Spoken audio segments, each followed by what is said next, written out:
Imagine this. A maintenance crew is preparing to replace a switchgear component when a sudden warning pops up. High probability of arc flash.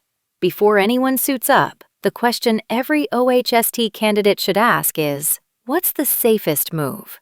The answer isn't faster work or thicker gloves. It's stopping the energy at the source. No energy means no arc, no injury, no incident. Here's what energy isolation looks like in the field. You de-energize, lock out, verify zero voltage, and tag the source before anyone starts work. This isn't just a best practice.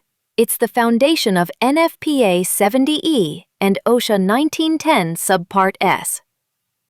In the exam, when a question asks for the most effective control, it's really testing if you understand energy control, not just hazard awareness. Arc-rated PPE is essential, but it's a last line of defense, not your first. PPE reduces injury severity but doesn't stop the event. De-energizing the system prevents it altogether.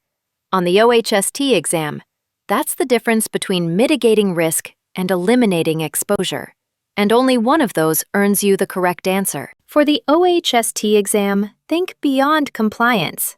A strong safety professional always looks for the step that breaks the energy chain. Every system, every task, every lockout has one goal: prevent uncontrolled energy from reaching the worker. That mindset turns textbook answers into real-world prevention. For your OHST prep and your fieldwork, remember this: de-energize before you energize your team. Energy isolation is more than a test answer. It's what keeps crews safe every day in plants, substations, and industrial yards across America.